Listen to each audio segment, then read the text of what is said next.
विष्णुं शशिवर्णं चतुर्भुजं प्रसन्नवदनं ध्यायेत् सर्वविघ्नोपशान्तयेत्। गुरुर्ब्रह्मा गुरुर्विष्णुः गुरुर्देवो महेश्वरः गुरुस्साक्षात् परब्रह्म तस्मै श्रीगुरवे नमः। व्यासाय विष्णुरूपाय व्यासरूपाय विष्णवे नमो वै ब्रह्मनिधये वासिष्ठाय नमो नमः। कूजन्तं राम रामेति मधुरं मधुराक्षरम् आरुह्य कविताशाखां वन्दे वाल्मीकिकोकिलं। वाल्मीकिर्मुनिसिंहस्य कवितावनचारिणः शृण्वन् रामकथानादं को नयाति पराङ्गतिम्। श्रुतिस्मृतिपुराणानाम् आलयं करुणालयं नमामि भगवत्पादशङ्करं लोकशङ्करम्। वागर्धाविव सम्पृक्तौ वागर्धप्रतिपत्तये जगतः पितरौ वन्दे पार्वतीपरमेश्वरौ। सूक्तिं समग्रयतु न स्वयमेव लक्ष्मीः श्रीरङ्गराजमहिषीमधुरैकटाक्षैः। वैदग्ध्यवर्णकुणगुम्भनगौरवैर्यां कण्डूलकर्णकुहराः कवयोधयन्ति। हैमोत्फपुण्ड्रमजहन्मकुटं सुनासं मन्दस्मितं मकरकुण्डलचारुगण्डं। बिम्बाधरं बहुलदीर्घकृपाकटाक्षं श्रीवेङ्कटेशमुखमात्मनिसन्निधत्ताम्। गोष्पदीकृतवारासिं मशकीकृतराक्षसं रामायणमहामालारत्नं वन्दे अनिलात्मजम्। अञ्जनानन्दनं वीरं जानकीशोकनाशनं कपीशमक्षहन्तारं वन्दे लङ्काभयङ्करम्।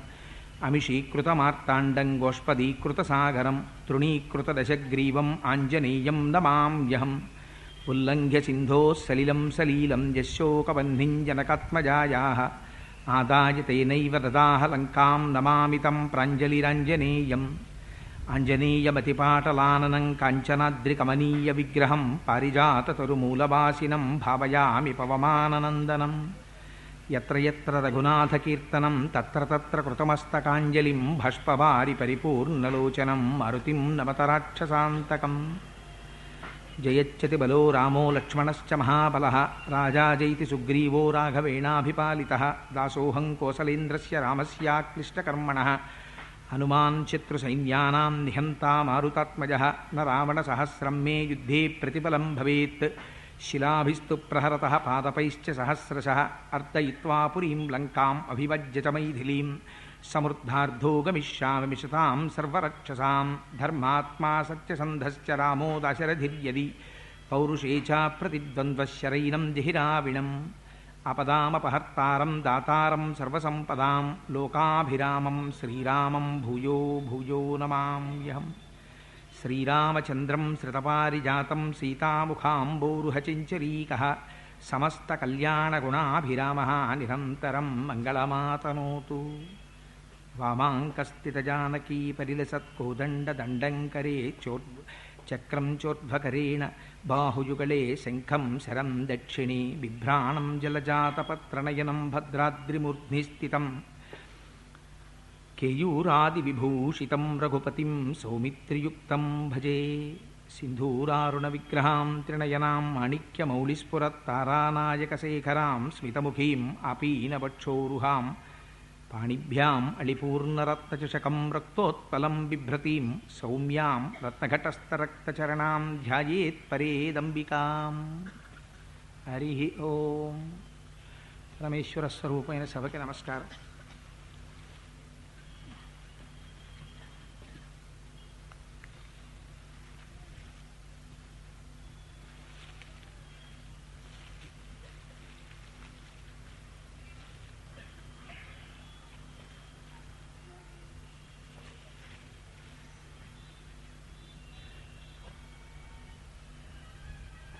ఇది భగవంతుని యొక్క నిర్హేతుకమైనటువంటి కరుణ. ఎందుచేత ఈ మాట అంటున్నానంటే దాదాపుగా ఒక 2 సంవత్సరాల క్రితం ఎందుకో సంకల్పం కలిగింది, శ్రీమద్ రామాయణం 6 కాండలు ప్రవచనం చేస్తే బాగుంటుందేమో అని. అయితే నేను దానికి సమర్థుడనా, నేను చెప్పడానికి అంత యోగ్యత కలిగిన వాడనా అని ఒక జంకు కలిగింది. కానీ మళ్ళీ ఒక ధైర్యం వచ్చింది. ఏ యోగ్యత లేనివాణ్ణి చేరదీసి కదా రామచంద్ర ప్రభు అంత వాడయ్యాడు. పశుమాం సర్వజ్ఞ ప్రథిత కృపయా పలయ విభో. ఏ యోగ్యత లేకపోవడమే నాకున్న పెద్ద యోగ్యత. అందుకని నా స్వామి నాతో పలికించడా అనుకున్నాను. సరే, ఈలోగా ఏదో నిడదవోలు ట్రాన్స్ఫర్ అయింది. కానీ పాపం అప్పటి నుంచి గోపాలకృష్ణ గారు మాత్రం నిజంగా ఆయన ప్రార్థనా ఫలితమే. ఆ సంపూర్ణ రామాయణం జరగాలి జరగాలి జరగాలని మా దొరగారు ఒకరు ఎప్పుడు కోటేశ్వరరావు నిడదవోలు నుంచి తిరిగి వస్తాడు, ఎప్పుడు సంపూర్ణ రామాయణం జరుగుతుంది. వాళ్ళందరికీ ఎప్పటి నుంచో కోరిక 24,000 శ్లోకాల రామాయణం. ఆ రామాయణం ఒక్కొక్క కాండ 6 రోజులు పట్టినా ఉజ్జాయింపున 6 కాండలు యుద్ధకాండ పట్టాభిషేకంతో పూర్తి చేస్తే 42 రోజులు పడుతుంది అని అనుకున్నాం. నేనంటే ఇవాళ మహారాజు గారిలా 6:30కి ఇలా దిగి ఇలా వేదిక మీదకి వచ్చేసాను. కానీ నిజంగా దీని వెనకాతల ఎంత పరిశ్రమ చేసి ఎంత ప్లానింగ్ చేసి మీ అందరూ ఇలా సుఖాసీనులై కూర్చోవడానికి, నేను ఇలా కూర్చోవడానికి వాళ్ళు ఎంత ప్రణాళిక రచన చేశారో, ఎంత కష్టపడ్డారో. కానీ రామచంద్ర ప్రభు వాళ్ళని ఊరికి వదిలిపెట్టడం, వాళ్ళు చేసినటువంటి తపస్సు, వాళ్ళు చేసినటువంటి కృషి స్వామి అనుగ్రహించి తీరుతాడు. నాకు ఆ విశ్వాసం ఉంది రామాయణం మీద. సరే, మనకి ఆది కావ్యం రామాయణం. రామాయణం ఒక్క మాట చెప్తారు, వేదవేద్యే పరే పుంసి జాతే దశరథాత్మజే వేద ప్రచేత సాదాసీత్ సాక్షాత్ రామాయణాత్మన అని. అది వేదోపబృంహణము, వేదముల చేత ప్రతిపాదింపబడినటువంటి పరతత్వమైన పరబ్రహ్మమైన ఆ భగవానుడు ఎవరైతే ఉన్నాడో ఆయనే రామచంద్రమూర్తిగా నడిచి వచ్చాడు. ఆ వేదములు అపౌరుషేయములు కనుక ఆ వేదమే రామాయణంగా నడిచొచ్చింది. అయితే వేదము రామాయణంగా నడిచొచ్చి వేదము చేత ప్రతిపాదింపబడినటువంటి పరబ్రహ్మము రామచంద్రమూర్తిగా నడిచొస్తే మనకి కలిసి వచ్చేది ఏమిటి? ఎన్నో అవతారములను స్వీకరించాడు స్వామి. పరిత్రాణాయ సాధూనాం వినాశాయ చతుష్కృతాం ధర్మ సంస్థాపనార్థాయ సంభవామి యుగే యుగే అన్నాడు. ఎప్పుడెప్పుడు ధర్మమునకు వైక్లభ్యము కలుగుతుందో అప్పుడప్పుడు నేను అవతారములు స్వీకరించి ధర్మాన్ని మళ్ళీ రక్షిస్తాను అన్నాడు. చేసిన ప్రతిజ్ఞ ప్రకారం ఎన్నో అవతారములను స్వీకరించాడు. అందులో రామావతారము ఒకటి. కానీ రామావతారమునకు ఉన్నటువంటి ప్రశస్తి మిగిలిన అవతారములతో పోలిస్తే మనుష్య జీవనానికి సంబంధించినంత వరకు రామావతారానికి ఉన్న వైశిష్ట్యం చాలా గొప్పది. ఎందుచేత అంటే కేవలం రాక్షస సంహారం చెయ్యడం కోసమే రామావతారం వచ్చి ఉంటే రావణాసుర సంహారం అయిపోగానే రామావతారం కూడా వెళ్ళిపోవాలి. కానీ స్వామి అలా అనలేదు. ఒక ప్రతిజ్ఞ చేశారు బాలకాండలో, దశవర్ష సహస్రాణి దశవర్ష శతానిచ అన్నారు. నేను 11,000 సంవత్సరములు ఈ భూమండలం మీదుండి ఈ భూమండలాన్నంతటినీ పరిపాలిస్తాను. దీని కొరకు అంటే ఒక మనుష్యుడిగా బ్రతకడం ఎలాగో నేర్పడం కొరకు. మీరు ఒక్క విషయం చాలా జాగ్రత్తగా జ్ఞాపకం పెట్టుకోండి. రామచంద్రమూర్తి రామాయణంలో తండ్రి గారిని చాలా గౌరవించాడు. ఆయన భగవానుడు కనుక గౌరవించాడు. ఆయన భార్య సీతమ్మ తల్లిని రావణాసురుడు అపహరిస్తే గొప్ప పరాక్రమంతో రావణాసురుడి యొక్క 10 తలలు త్రుంచి సీతమ్మ తల్లిని మళ్ళీ వెనక్కి తెచ్చుకోగలిగాడు. భగవానుడు కనుక తెచ్చుకోగలిగాడు. రామచంద్రమూర్తి వశిష్ఠ విశ్వామిత్రాది గురువుల యొక్క శుశ్రూష మహోత్కృష్టంగా చేశాడు. భగవానుడు కనుక చెయ్యగలిగాడు. రామచంద్రమూర్తి 14 సంవత్సరములు అరణ్యవాసం చేశారు. కాలికి పాదుకలు లేకుండా పల్లేరుకాయలున్న అడవిలో నడిచాడు మహానుభావుడు. భగవానుడు కనుక నడిచాడు. మీరు ఇలా ప్రతిదానికి రామాయణంలో రామచంద్రమూర్తి యొక్క సాధితములన్నీ ఓసారి చెప్పుకుంటూ పక్కన భగవానుడు కనుక చేశాడు అని మీరు అనుకున్నారనుకోండి, రామాయణం యొక్క ప్రయోజనం ఏమీ ఉండదు. ఎందుచేత నేను ఈ మాట అంటున్నానంటే అసలు మనిషిగా ఎలా బ్రతకాలో చూపించడం కోసం రామాయణం వచ్చింది. మీరు అందుకే రామాయణాన్ని ఆశాంతం చదివి చూస్తే, అందుకే ఒక్కసారి సంపూర్ణ రామాయణం వినండి అని పెద్దలు అన్నారులో ఉంది. రామాయణం చదివితే రామావతారంలో రామచంద్రమూర్తి మనందరం కష్టాలు వచ్చినప్పుడు ఎలా బాధపడతామో అలా బాధపడిన మాట పరమవాస్తవం. ఆయన తన భార్యని రావణాసురుడు అపహరిస్తే విశేషంగా విలపించాడు. ఆయనకి లక్ష్మణమూర్తి మూర్ఛ చెంది భూమి మీద పడిపోతే చాలా శోకతప్త హృదయంతో, లక్ష్మణ నువ్వు లేనటువంటి సీత, నువ్వు లేనటువంటి రాజ్యం నాకెందుకు అన్నాడు. దేశే దేశే కళత్రాణి దేశే దేశే చ బాంధవాహ తంతు దేశం నపశ్యామి ఎత్ర భ్రాత సహోదర. ఎక్కడికి వెళ్ళినా భార్య దొరుకుతుంది, బంధువులు దొరుకుతారు, రాజ్యం దొరుకుతుంది. కానీ తమ్ముడు ఎక్కడి నుంచి వస్తాడు? తోడబుట్టినవాడు రమ్మంటే రాడు. అందుకని నువ్వు లేని నాడు నాకు ఈ భోగాలు అక్కర్లేదు లక్ష్మణ, అన్నీ వదిలిపెట్టేస్తాను, నువ్వు లేని నాడు నాకు ఈ జీవితం ఎందుకయ్యా అన్నాడు. అందుకని రాముడు రామాయణంలో ఒక భగవానుడి కింద ప్రవర్తించి చూపించలేదు. ఒక మనిషి ఎలా బ్రతుకుతాడో అలా బ్రతికి చూపించాడు. నిజంగా రాముడికొచ్చిన కష్టాల్ని కానీ మనం జ్ఞాపకం పెట్టుకుంటే, మనకి ఎప్పుడైనా జీవితంలో ఒక కష్టం వచ్చిందనుకోండి, నిజంగా రాముడు పడిన కష్టం ముందు మనం పడుతున్న కష్టం ఏపాటి కష్టం అనిపిస్తుంది. సీతమ్మ తల్లి పడిన కష్టం జ్ఞాపకానికి వచ్చిందనుకోండి, క్షితిక్షమా పుష్కర సన్నిభాక్షి యా రక్షిత రఘవలక్ష్మణాభ్యాం సారాక్షసీభి వికృతీక్షణాభి సంరక్షిత సంప్రతి వృక్షమూలే అంటారు మహర్షి. అంతటి తల్లి అయోనిజ, దశరథ మహారాజు గారి పెద్ద కోడలు, రామలక్ష్మణుల చేత రక్షింపబడవలసినటువంటి తల్లి, ఎక్కడో అంతఃపురంలో ఉండవలసినటువంటి అమ్మ. అటువంటి తల్లి ఒక రాక్షసుడి యొక్క అంతఃపురం వెనకాతల ఉన్న ప్రమదావనంలో ఒక శింశుపావృక్షం కింద 10 నెలల పాటు చిరిగిపోయినటువంటి చీర కట్టుకుని, జుత్తు ముడి కూడా వేసుకోకుండా తల్లి ఆ రోజున మట్టిలో పడుకుని అంత బాధపడిందంటే, సీతమ్మ తల్లికి వచ్చినటువంటి కష్టం ముందు మనం పడుతున్నటువంటి కష్టాలు ఏపాటి. అంతటి కష్టంలో కూడా రాముడు విడిచిపెట్టనివి ఏవైనా ఉంటే రెండే. ఈ రెండిటినీ మాత్రం రాముడు ఎన్నడూ విడిచిపెట్టలేదు. అందుకే అది రామాయణం అయింది. ఆయనం అంటే నడక, తాళము ఉత్తరాయణము దక్షిణాయనము అని రెండుగా నడుస్తుంది. 2 పాదములు లేవనుకోండి, 2 కాళ్ళు లేవనుకోండి, ఆ నడక కుంటి నడక, సక్రమంగా నడవలేడు. అలాగే రామచంద్రమూర్తి నడకకి 2 కాళ్ళు బాహ్యంలో ఉండేటటువంటి కాళ్ళు కావు. ఆయన సత్యాన్ని ధర్మాన్ని రెండింటినీ 2 పాదములుగా పెట్టుకుని నడిచాడు. అందుకే ఏది పోనివ్వండి ఆయన లక్ష్య పెట్టలేదు, ఎంత కష్టం రానివ్వండి బెంగ పెట్టుకోలేదు.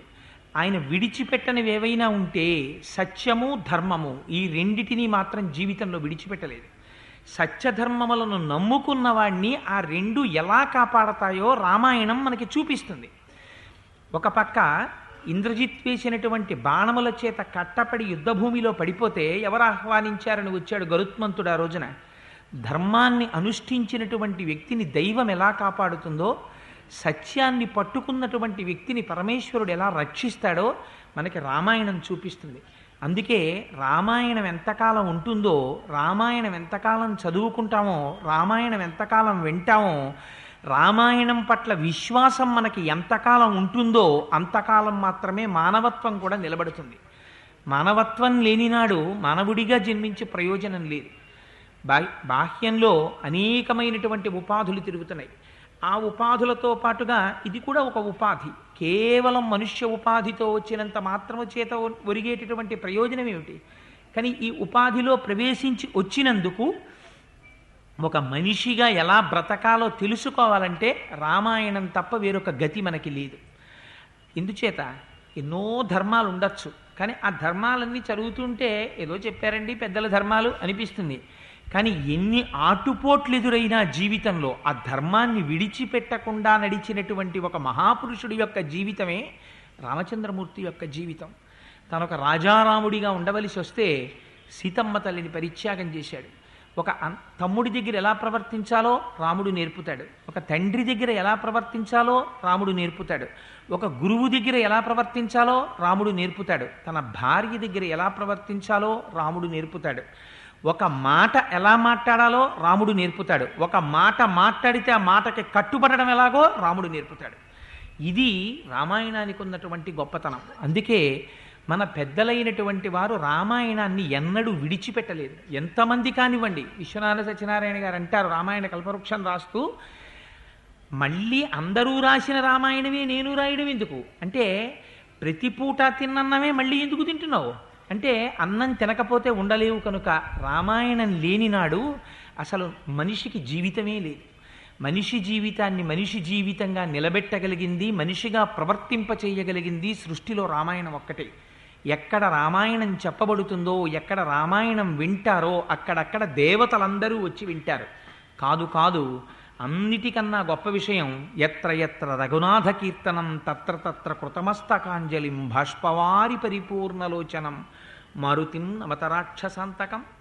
ఎక్కడైనా రామాయణం వినపడితే చాల్ట, రామకథ వినపడితే చాల్ట, రామనామం వినపడితే చాల్ట, స్వామి హనుమ ఏదో ఒక రూపంలో వచ్చి కన్నుల వెంట నీరు కారిపోతుండగా పొంగిపోతూ అందరికన్నా ముందొచ్చి తెలియచ్చు తెలియకపోవచ్చు ప్రాంగణంలో ఎక్కడో ఒక చోట కూర్చుని కథాకాలక్షేపం పూర్తయిపోయిన తర్వాత వెళ్ళలేక వెళ్ళలేక వెనక్కి తిరిగి చూస్తూ కన్నుల నీరు కారుస్తూ పెడతారట. ఈశ్వరాంశ సంభూతుడైనటువంటి హనుమ ఎక్కడ పాదం పెట్టారో అక్కడ మంగళం జరిగి తీరుతుంది. ఎక్కడ రామనామం చెప్పారో అక్కడ మంగళం జరిగి తీరుతుంది. ఎక్కడ సీతమ్మ తల్లి యొక్క వైభవం కీర్తింపబడిందో అక్కడ మంగళం జరిగి తీరుతుంది. అంత పరమోత్కృష్టమైనటువంటి రామాయణాన్ని ప్రారంభం చేస్తూ బాలకాండలో ఒక అద్భుతమైనటువంటి శ్లోకంతో ప్రారంభం చేస్తారు మహర్షి. ఆయన అంటారు, తపస్వాధ్యాయ నిరతం తపస్వీ వాగ్విదాంవరం నారదం పరిపప్రచ్చర్ వాల్మీకిర్ మునిపుంగవం. అందులో అంటారు, తపస్వాధ్యాయ నిరతం రామాయణం ప్రారంభమవుతోంది. ప్రారంభమవుతూ అందులో అంటారు, ఒకరు వేరొకరిని ప్రశ్న వెయ్యవలసినటువంటి సమయం ఆసన్నమైంది. ఎవరు ఎవరిని ప్రశ్న వెయ్యాలి అంటే వాల్మీకి మహర్షి నారద మహర్షిని ప్రశ్న వెయ్యాలి. ఎవరిని ఎవరు ఎంత అందంగా ఇచ్చారో చూడండి. ఆ ఇవ్వడం తపస్వాధ్యాయ నిరతం తపస్వీ వాగ్విదాంవరం నారదం పరిపప్రచ్చర్ వాల్మీకిర్ మునిపుంగవం.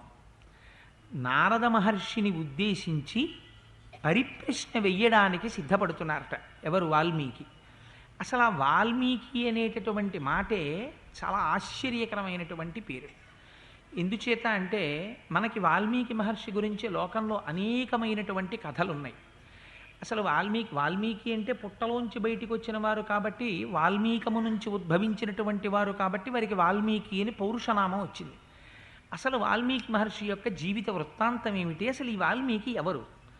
ఈ ప్రశ్న స్కాంద పురాణంలో వేశారు. స్కాంద పురాణంలో వ్యాస భగవానుడు సనత్కుమారుణ్ణి అడిగాడు, వాల్మీకి ఎవరు? ఆదికావ్యమైనటువంటి రామాయణాన్ని రచించగలిగినటువంటి సమర్థత వాల్మీకి మహర్షికి ఎక్కడి నుంచి వచ్చింది, ఎందువల్ల వచ్చింది, నాకు చెప్పవలసింది అని అడిగితే సనత్కుమారుడు చెప్పాడు. ఆ రోజున వాల్మీకి మహర్షి యొక్క అంశ చాలా ఆశ్చర్యకరమైంది. ఎందుచేత అంటే పూర్వం సుమతి కౌశికి అనబడేటటువంటి ఇద్దరు దంపతులు ఉండేవారు. ఆ దంపతులకు అగ్నిశర్మ అనబడేటటువంటి కుమారుడు జన్మించాడు. కానీ ఆ అగ్నిశర్మకి బాల్యంలో తండ్రి గారు వేదాన్ని పఠింపచేస్తే తగినంతగా అబ్బలేదు. సరే, అలాగే తండ్రి గారు కష్టపడి వేదం నేర్పుతున్నారు, ఆ అగ్నిశర్మ ఆ వేదాన్ని నేర్చుకుంటున్నాడు.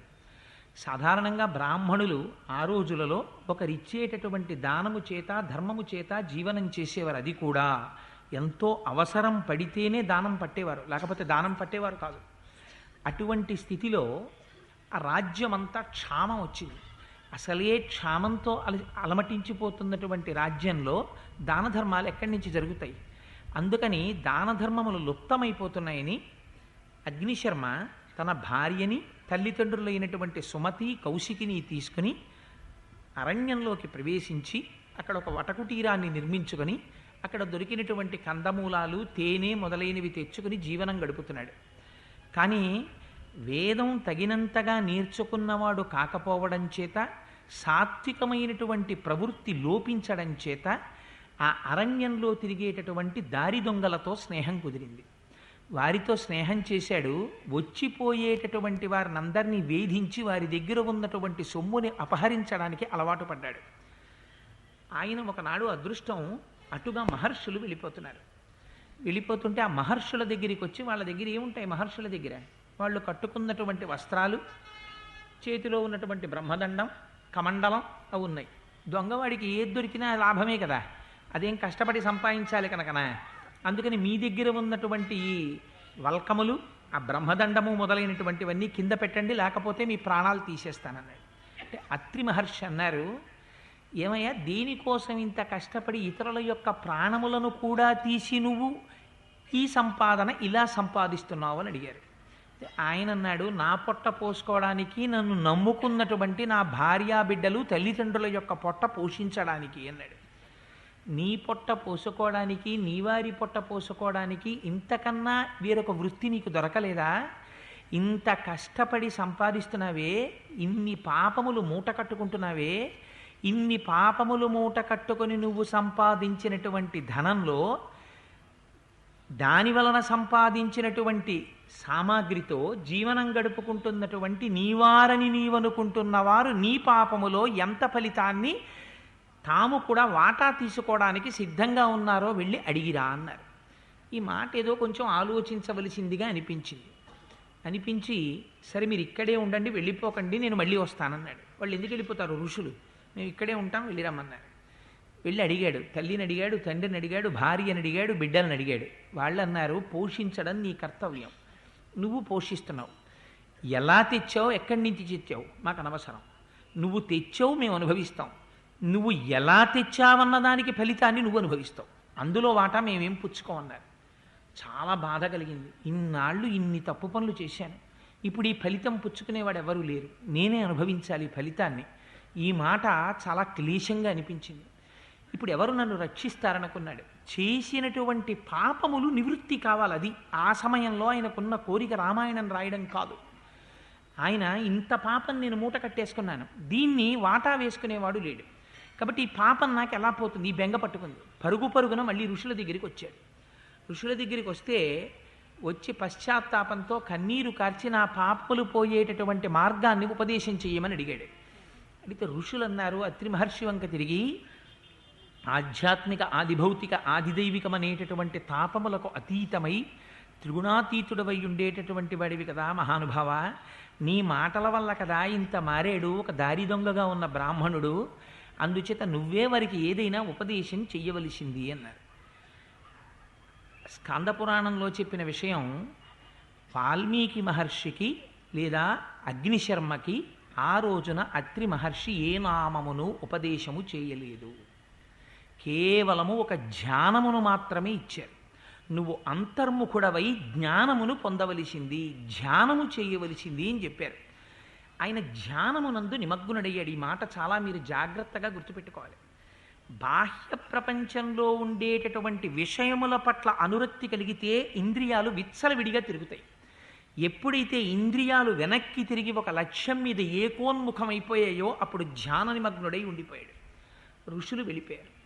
13 సంవత్సరాలు అయిపోయిన తర్వాత ఋషులు అదే బాటలో తిరిగి వస్తున్నారు. ఇంద్రియములన్నీ వెనక్కి తిరిగి ఒక లక్ష్యము మీద నిలబడిపోయి ధ్యానమగ్నుడై కూర్చుండిపోయినటువంటి అగ్నిశర్మ ఒంటి మీద పుట్టలు పట్టేశావు. ఆ పుట్టలలోంచి విశేషమైనటువంటి తేజస్సు వెరజల్లుతోంది.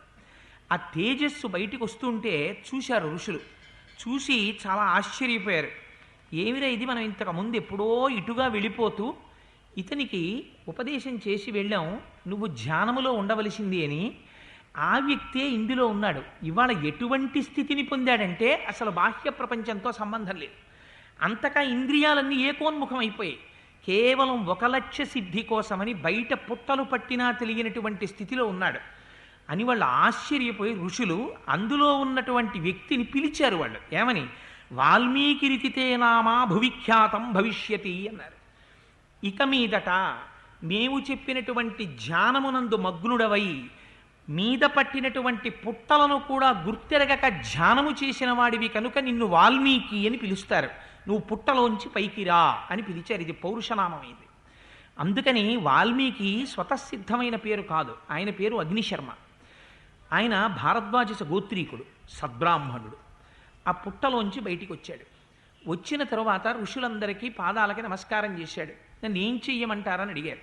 అడిగితే నువ్వు ఉత్తరాభిముఖుడవై వెళ్ళి భగవద్ధ్యానం చేయమన్నారు. ఆయన కుశస్థలీ మధాగమ్య సమారాధ్య మహేశ్వరం అన్నారు. కుశస్థలి అనబడేటటువంటి ప్రదేశానికి వెళ్ళి విశేషంగా పరమశివుణ్ణి ఆరాధన చేశాడు. పరమశివ ఆరాధన చేస్తే ఆయనకి కలిగినటువంటి ఫలితం ఏమిటో తెలుసా అండి?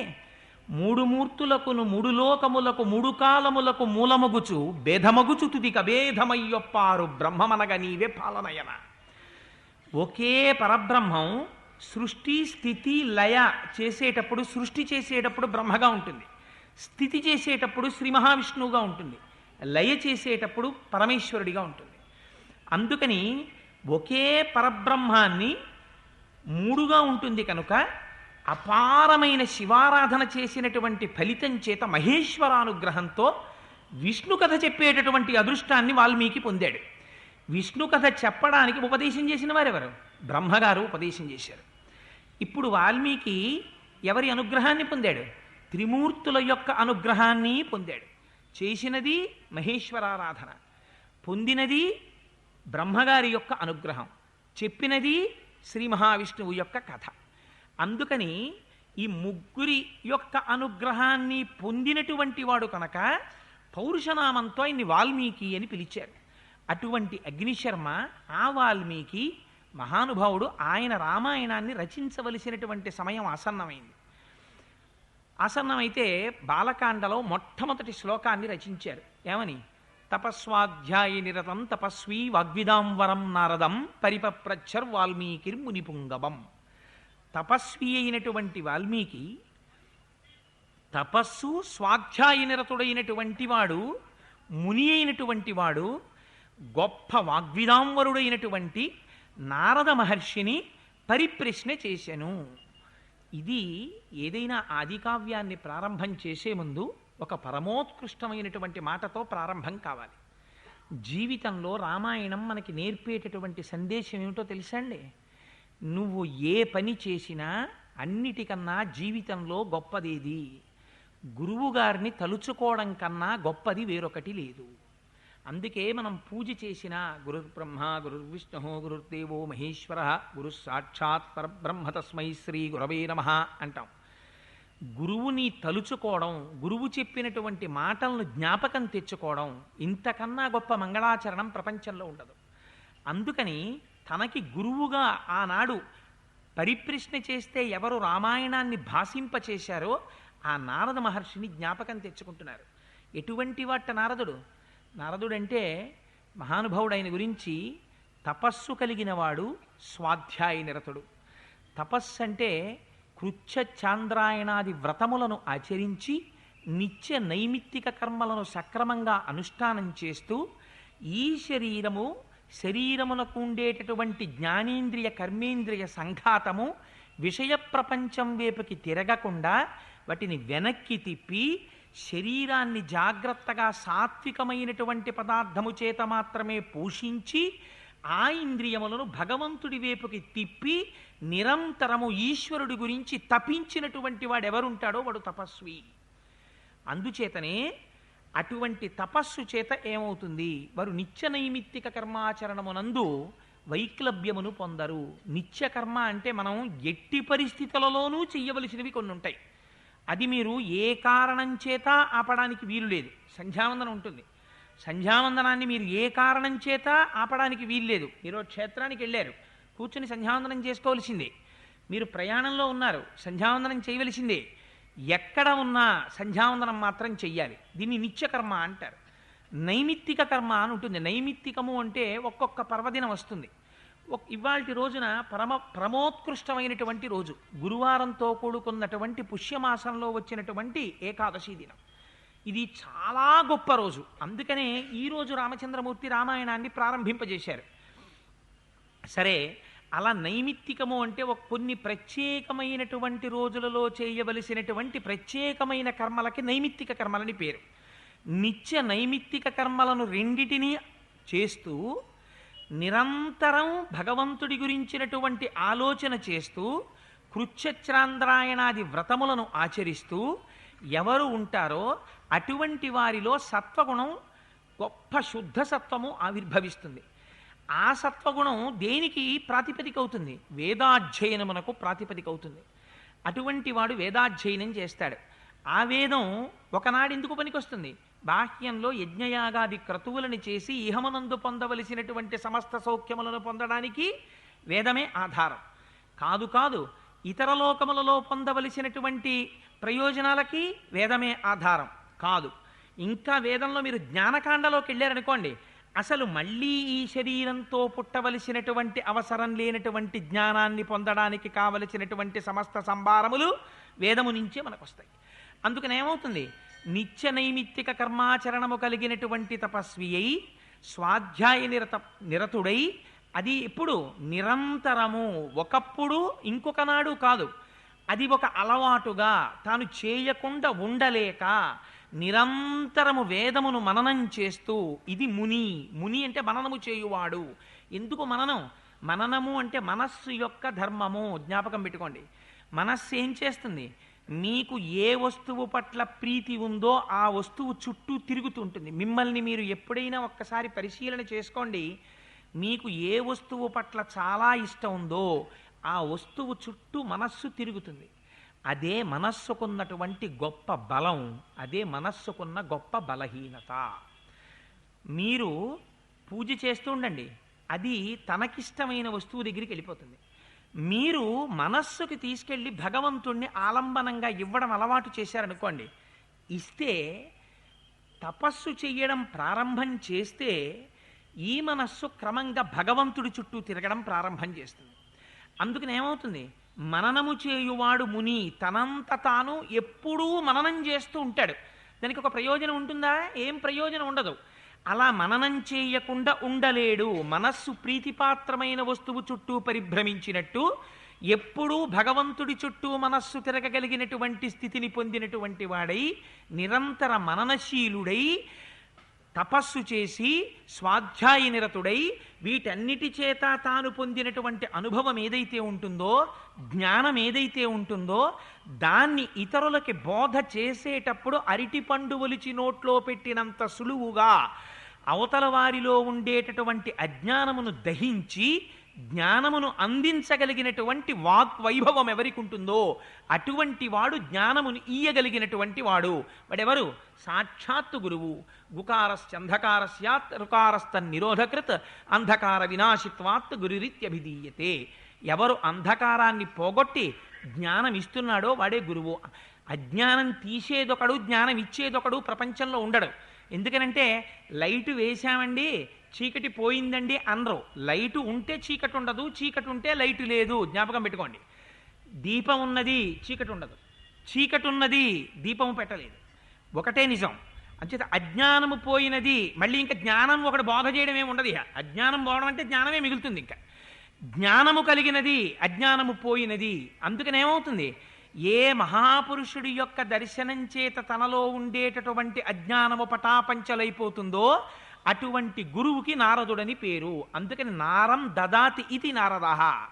ఎవరు జ్ఞానమును ఇస్తాడో ఆయన నారదుడు, ఎవరు అజ్ఞానమును ఖండిస్తాడో ఆయన నారదుడు.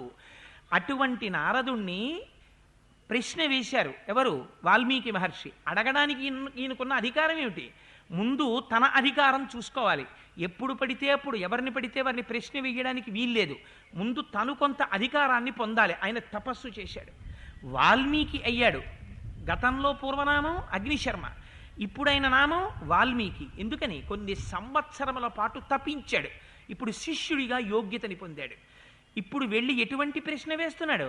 పరిప్రశ్నేన సేవయా. భగవద్గీతలో చెప్తారు, తద్విద్ధి ప్రణిపాతేన పరిప్రశ్నేన సేవయా. గురువుల దగ్గరికి వెళ్ళి ప్రశ్న వేసేటప్పుడు ఎలా పడితే అలా వెళ్ళి ప్రశ్న వేయడానికి వీల్లేదు. వారి దగ్గరికి వెళ్ళి ప్రణిపాతం చేసి భూమి మీద సాష్టాంగ నమస్కారం చేసి, అయ్యా నేను తెలుసుకోవడానికి అర్హత కలిగిన వాడను అని మీరు అనుకుంటే, మీరు నాకు కృప చెయ్యాలి అని అనుకుంటే, నాకు ఈ విషయంలో ఈ సందేహమును తీర్చవలసినది అని పరిప్రశ్న చెయ్యాలి. అందుకని పరిప్రశ్న చేస్తున్నాడు ఇవాళ వాల్మీకి మహర్షి. దేని గురించి అడుగుతున్నారు? అటువంటి నారద మహర్షి వస్తే ఇతర విషయాల గురించి ఎందుకు ప్రస్తావన చేస్తారు? దేని గురించి తెలుసుకోవాలో దాని గురించి అడుగుతున్నారు. దేని గురించి తెలుసుకుంటారు అటువంటి గురువు వచ్చినప్పుడు? పరబ్రహ్మమును గురించి ప్రశ్న చెయ్యాలి. ఒక గమ్మత్తైనటువంటి ప్రశ్నని ఇవాళ వాల్మీకి మహర్షి అడుగుతున్నారు నారదుణ్ణి. అందుకని వాగ్విదాం వరం. అడిగినటువంటి వాడు అడిగాడు, చెప్పగలిగినటువంటి వాడో గొప్ప సమర్థుడు. తన వాక్కుల చేత అడిగిన ప్రశ్నకి జవాబును చెప్పగలిగినటువంటి సమర్థుడైన వాడు కనుక, శిష్యుడిలో ఉన్నటువంటి సందేహాన్ని పటాపంచలు చేయగలిగినటువంటి వాగ్వైభవం ఉన్నవాడు కనుక, ఆనాడు నారద మహర్షిని వాల్మీకి మహర్షి ఒక ప్రశ్న వేశారు. కోన్వస్మిన్ సాంప్రదంలోకే గుణవాన్ కస్య వీర్యవాన్ ధర్మజ్ఞశ్చ కృతజ్ఞశ్చ సత్యవాక్యో దృఢవ్రతః చారిత్రేణ చ కోయుక్త సర్వభూతేషు కోహితః విద్వాన్ కః కస్సమర్థశ్చ కస్యైక ప్రియదర్శనః ఆత్మవాన్ కో జితక్రోధో ద్యుతిమాన్ కో ననసూయకః కస్య బిభ్యతి దేవాశ్చ జాత రోషస్య సంయుగే అని అడిగారు. స్వామి, నాకు ఒక్క ప్రశ్న ఉంది, మీరు దానికి కృప చేసి జవాబు ఇవ్వవలసింది అన్నారు. కోన్వస్మిన్ సంప్రదంలోకి. ఎంత గొప్ప మాట అడిగారో చూడండి. 16 గుణములు కలిగినటువంటి ఒక వ్యక్తి తెలియాలి నాకు. ఆ వ్యక్తి ఎప్పుడున్నవాడై ఉండాలి? ఎప్పుడో వామనావతారంలో వామనమూర్తికి ఉందండి, నరసింహావతారంలో నరసింహమూర్తికి ఉందండి, లేకపోతే ఫలానా అవతారంలో ఫలానా వారికి ఉందండి, అది కుదరదు. కోన్వస్మిన్ సంప్రదంలోకే, ఈ లోకములో ఇప్పుడే ఇక్కడే ఈ సమయమునందే ఉన్నవాడై ఉండాలి. నేను చూడడానికి అవకాశం ఉన్నవాడై ఉండాలి. ఈ కాలములో అంటే వాల్మీకి మహర్షి ప్రశ్న వేసినటువంటి సమయంలో ఉన్నటువంటి వ్యక్తి అయి ఉండాలి. కోన్వస్మిన్ సంప్రదంలోకే గుణవాన్, ఆయన గుణములు కలిగినటువంటి వాడై ఉండాలి. కశ్య వీర్యవాన్, వీర్యవాన్ అంటే అపారమైనటువంటి పరాక్రమము కలిగినటువంటి వాడై ఉండాలి. ఎటువంటి పరాక్రమం? పరాక్రమం అంటే తనని తాను రక్షించుకుంటూ శత్రువులు ఎంతమంది, లెక్కకి అందనంతమంది శత్రువులు వచ్చి ఎదురు నిలబడినా అందరినీ చీల్చి చెండాడగలిగినటువంటి పరాక్రమము వైభవము ఎవరి దగ్గర ఉంటుందో వాణ్ణి వీర్యవాన్ అని పిలుస్తారు. 14,000 మంది రాక్షసులు ఒక పక్క నిలబడ్డారు, రామచంద్రమూర్తి ఒక్కరు ఒక పక్క నిలబడ్డారు.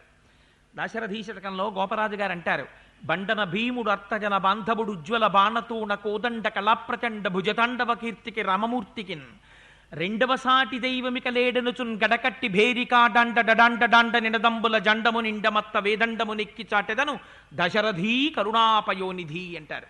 మీరు ఈ ప్రశ్న వేసేటప్పుడు ఒక విషయాన్ని జ్ఞాపకం పెట్టుకోండి. మీ మనస్సులో రామచంద్రమూర్తి భగవానుడు అన్న అభిప్రాయాన్ని కొంచెం సేపు పక్కన పెట్టి ఆలోచించండి. ఆయన అడుగుతున్నది ఒక మనుష్యుడి గురించి అడుగుతున్నారు వాల్మీకి మహర్షి. ఒక మనుష్యుడై ఉండాలి. ఆయన గుణవాన్, గుణములతో కూడినటువంటి వాడై ఉండాలి. వీర్యవాన్, చేతిలో కోదండం పట్టుకోవాలి. శ్రీ మహావిష్ణువు సుదర్శన చక్రాన్ని ప్రయోగించినట్టు అలవోకగా సుదర్శన చక్రాన్ని ప్రయోగించి రాక్షస సంహారం చేసేటటువంటి వాడు కాకూడదు. తాను కూడా అలిసిపోవాలి. తన మీద కూడా బాణములు వచ్చి పడాలి. తన వక్షస్థలమునకు కట్టుకున్నటువంటి కవచము కూడా పిట్లిపోవాలి. తన ఒంటికి బాణములు తగిలి నెత్తురు ఏరుగా పారాలి. అవసరమైతే భూమి మీద పడిపోవాలి. ఇంత జరిగినా లక్ష్య పెట్టకుండా శత్రువుల్ని కొట్టగలగాలి. తన కార్యాన్ని సాధించుకోగలగాలి. చేతిలో కోదండముండగా ఎదురుగుండా ఉన్నటువంటి శత్రువుల సంఖ్యతో నిమిత్తం లేదు. దీపం మీద పడినటువంటి దీపపు పురుగుల్ని కాల్చినటువంటి దీపంలా శత్రువుల్ని తుదముట్టించగలిగినటువంటి అప్రమేయమైనటువంటి పరాక్రమం ఉన్నవాడై ఉండాలి. అటువంటి వాడున్నాడా? ఇది వీర్యవాన్. గుణములున్నవాడున్నాడా? కళ్యాణ గుణములున్నవాడు వీర్యవాన్. కోన్వస్మిన్ సంప్రదంలోకే గుణవాన్ కశ్య వీర్యవాన్ ధర్మజ్ఞశ్చ. అపారమైనటువంటి పరాక్రమం ఉంది, కానీ ధర్మం పాటించాడు. ఎందుకని? అదే కాలమనందు రావణాసురుడు ఉన్నాడు. ఆయన పౌరుష పరాక్రమాలు కూడా ఏం తక్కువ కావు, కానీ ధర్మం పాటిస్తాడా? పాటించడు. ఇహ సంతో నవాసంతి తతో వా నానువర్తసే తథాహి విపరీతాతే బుద్ధిరాచారవర్జిత అని అడిగింది రామాయణంలో సుందరకాండలో సీతమ్మ తల్లి. వాడికి తెలియదా? తెలుసు కానీ ఆచరించడు. అందుకని ధర్మం అంటే ఏమిటి? శాస్త్ర విరుద్ధము లోక దూష్యం, శాస్త్ర దూష్యము లోక విరుద్ధము కానిది ఏది ఉంటుందో దాన్ని ధర్మం అని పిలుస్తారు. ధర్మజ్ఞశ్చ అన్నారు, చకారం వేశారు. ధర్మము అధర్మము రెండూ తెలిసి ఉండాలి. ఎందుకు తెలిసి ఉండాలి? అధర్మం తెలిస్తే అధర్మాచరణము చేస్తున్నటువంటి వ్యక్తిని దిద్దుబాటు చేయడానికి ప్రయత్నం చేస్తారు. లొంగనప్పుడు నిగ్రహిస్తాడు. నిగ్రహించడానికి పరాక్రమం ఉండాలి. ధర్మం యొక్క స్వరూపం తనకి తెలిసి ఉండాలి. అందుకని ధర్మాధర్మముల యొక్క రెండింటి స్వరూపము తెలుసున్నవాడై ఉండాలి. ఆ ధర్మం గురించి విశేషమైనటువంటి అవగాహన కలిగినటువంటి వాడై ఉండాలి. అటువంటి వాడై ఉన్నాడా ఎవరైనా? అందుకని వీర్యమున్నవాడై ఉండాలి. ధర్మజ్ఞశ్చ కృతజ్ఞశ్చ. ఇంత ధర్మం తెలుసున్నా, ఇంత వీర్యవంతుడైనా చేసిన ఉపకారమును మరిచిపోనివాడై ఉండాలి. చిన్న ఉపకారం ఎవరైనా చేశారా?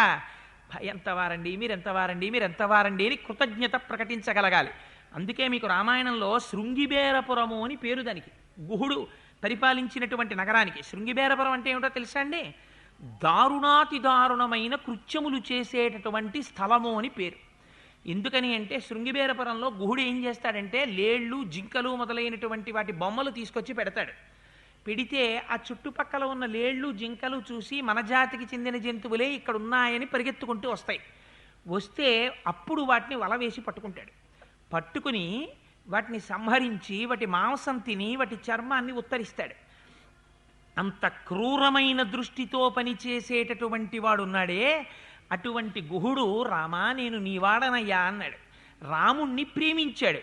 ప్రేమించినంత మాత్రం చేత తనకి పట్టాభిషేకం జరుగుతుంటే నాకు తగిన దీటైన స్నేహితుడయా గుహుణ్ణి తీసుకురా అని హనుమని పంపించారు. అందుకని కృతజ్ఞశ్చ, చిన్న ఉపకారం చేస్తే మరిచిపోకుండా జ్ఞాపకం పెట్టుకుని, ఇంత పరాక్రమం తనకున్నా చిన్న ఉపకారం ఉంటే దాన్ని తలుచుకుని గుర్తుపెట్టుకుని పొంగిపోయేటటువంటి మనస్తత్వం ఉన్నవాడు ఉన్నాడా ఈ ప్రపంచంలో? కోన్వస్మిన్ సాంప్రతంలోకే గుణవాన్ కశ్యవీర్యవాన్ ధర్మజ్ఞశ్చ కృతజ్ఞశ్చ సత్యవాక్యో దృఢవ్రతః. సత్యవాక్యో, ఎంత కష్టమే రానివ్వండి, తనొక్క అసత్యం చెప్పాడా తప్పుకోవచ్చు, కానీ చెప్పడు. ఎందుకు చెప్పడు?